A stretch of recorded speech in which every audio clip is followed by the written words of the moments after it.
There's one jet that's getting more news than the actual Jets this week. That's Mark Sanchez. It's Mark Sanchez. The Jets ain't never been this popular in their life. Embarrassment. They're embarrassment currently, and they're embarrassment in regards to the alumni that they carry. This is sickening. Absolute sickening. So let's go ahead and segue. Let's go ahead and segue into Mark Sanchez, shall we? Silent Assassin, sometimes I get extremely confused because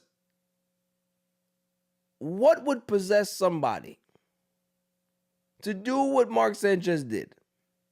Now, I don't know if you got the video there, but you could be able to put that on the stream, as I'm gonna go ahead and just watch this video as you have it. So you see the truck, right? You see the truck going into the alley. The poor 69-year-old man. First of all, he's 69 years old. Why is he driving that truck? You got Mark Sanchez, who looks like, I don't know what is he doing with his pigeon toe, walking in the alley just aimlessly, right? Look at him. Yo, he's a severely pigeon-toed, and he's drunk. Like, he may fall over because of that. Because he's so pigeon-toed. It's crazy. Like, he's just walking around. So the bar is to the left. But why is he not in the bar? Did he get kicked out of the bar? And then there's a guy that's talking to him, having a conversation with him. Probably realizes that Sanchez is drunk as hell.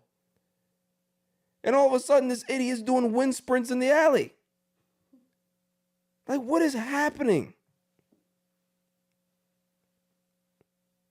He's behind the dumpster. Like, this is just like strange behavior. And he starts running again. So then, according to when he ran the second time, he ran towards the guy. So they said the guy said that he jumped in his car. He tried to fight him off, pepper sprayed him, and that didn't work. So he stabbed him a couple of times, and then Sanchez found a way to get the knife, and then he slashed the guy, and then he walked away. And I'm like, there gotta be more to this story. Like, it just doesn't sound right. Drunk guy assaults a guy in a truck. Truck guy stabs the drunk guy. Drunk guy runs off stabbed, goes to hospital, gets arrested. This is the strangest story I've ever heard. Like, I've heard of Mexican crash outs before, but this is like tops of the list.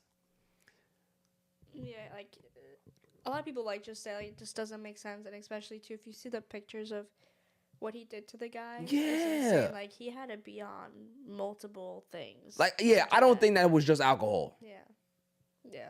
He must have been on like some K2 spices. It gotta be something else. It gotta be something else. Alcohol don't do that. Alcohol's not gonna have you doing wind sprints. If anything, you're gonna be sitting down somewhere because you're too inebriated to be running like that. There has to be some booger sugar going on there. Yeah, and also too, like, granted, everyone kind of handles pain differently, but for him to almost like to have that bad of a stab wound, like he almost could have passed away, and he's just walking off like that.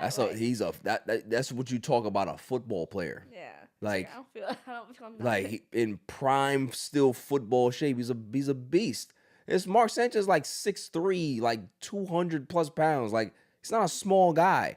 And you could imagine how that old man felt seeing this guy that he has to now like try to fend off as a 69-year-old man. Like, this is one of the premier athletes of his time when he was playing. He wasn't a great quarterback, but he was pretty good. And you have to deal with that as a 69-year-old? Nah. That's a situation where I wish I had a 2-2 on me. You know what I mean? Like, that's one of the, like, dude, get out of here. I don't want to hurt you, but get away from me. You know what I'm saying? The dude had pepper spray and he had a knife. Like, he was ready for the nonsense. And it still wasn't enough. You know what I mean? So I'm glad that he didn't lose his life. I'm glad that Mark Sanchez didn't lose his life. But what is of Mark Sanchez's life now and career? His Fox, this over. Like, he will never work in football again. Not for the NFL anyway. Mm-hmm. Like, that's a wrap. College football, I don't know if USC will ever. I think that he's done. And he might even serve some time in jail. I don't know the fact that he's a high-profile athlete or was and he got money. Like, you know how that goes, right? He can pay for the high-priced lawyer. We'll see what happens with that. But, like, what a crash out that literally has, like, changed your life, altered your life. And I hope that old man sues the hell out of him. I hope he does. Mm-hmm. Anything, the $500,000, pain and suffering, you know my thing. You know what I mean? I was driving this truck. This crazy Mexican comes out of nowhere, and he tries to assault me. $500,000 and an extra $500,000 for pain and suffering. That's the way I'm saying it. Because I'm telling you, I know what those crash outs look like. I've seen it.